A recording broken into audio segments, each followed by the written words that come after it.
in 6th grade, when I was 11 years old, I had an inflammation in my knee, which was fine. It was normal, just a part of having arthritis. My mom and I went to the hospital to get it treated as we had done before.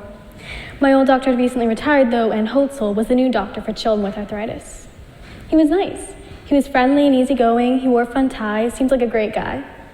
Last year, he was charged with possessing, receiving, and producing child pornography.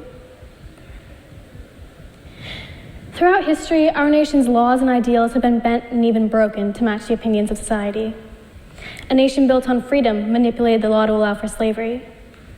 A nation that once fought against its oppressors built internment camps to hold innocent Japanese men, women, and children. A nation that prides itself on the people's direct hand in the government spent decades blatantly refusing African Americans and women the right to vote. I can only hope that in my lifetime, society's opinions will change enough to acknowledge the injustices that it still condones, including those against women. Already, women have fought to attain our right to vote, to work, to hold property, to make decisions about our own bodies, to be considered human beings. Yet we still do not have equality. We are still suppressed by the beliefs of our fellow citizens, beliefs of superiority and deserving. The first step to finding a solution is admitting that there is a problem. Those in power do not want a solution, and so they do not see a problem. The president himself dismisses these issues, claims it is a very scary time for young men in America, where you can be guilty of something you may not be guilty of, implying that rape and sexual assault allegations are false and effectively dismissing the legitimacy of the claims of victims of sexual assault. Yet, as few as 2% of rape claims are false, while 63% of sexual assaults go unreported, making rape the most underreported crime. Out of every 1,000 rapes, 995 rapists will walk free. Our nation has a problem, one that has been ignored for far too long. There has been outrage when a Hollywood producer is accused of decades of sexual assault and harassment. When a Stanford student receives only 6 months for raping an unconscious woman. Yet nothing has changed. We saw who Trump was, and he was elected president. People who are known to hold these beliefs and behaviors are still in power, still considered fine members of society. They should not be. Our society very much favors men. We do not teach our sons to respect women. Instead, we teach our daughters to be afraid.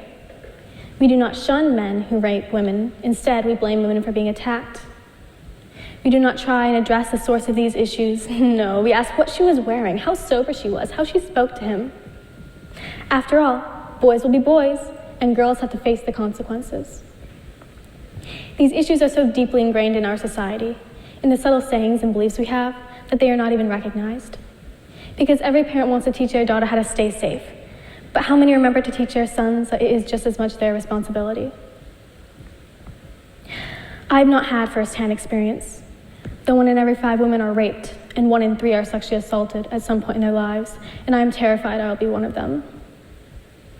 Thankfully, right now, I cannot tell you how it feels to be attacked, violated in such a way. I do not know the repercussions, cannot understand the effect it has on your life. But I do know how powerless I feel hearing these stories, how vulnerable and desperate and utterly trapped I feel, and how these emotions, they well up and they fester and they do not dissipate, will never dissipate, because the fact of the matter is that it is true. We are all at the mercy of our society's beliefs, and our society believes that women are lesser than, that it is perfectly okay to attack and harass and degrade women. Me. There is no arguing against that. Not when Trump is president. Not when Kavanaugh is Justice of the Supreme Court will set precedents for all of America. Not when Nassar was able to sexually abuse over 150 women unconfronted. Not when a doctor in AnnArbor, my doctor, was known to have been taking advantage of young girls for years. And so I have not had first-hand experience, but many, far too many do. We need consequences, both judicial and social. So often, men receive nothing but a slap on the wrist, if that. In the Weinstein case, several sexual assault charges have already been dropped.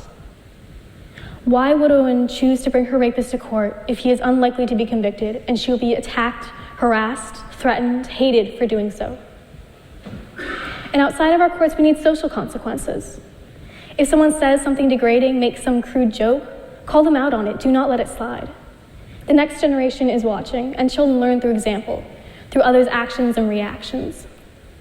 Don't teach young girls that people are going to say disgusting things about them, do disgusting things to them, and that's okay. Teach them teach them to stand up and fight back. Don't teach young boys that they can say whatever they want, do whatever they want to women. Teach them that we are people too, and just as deserving of respect. Thank you.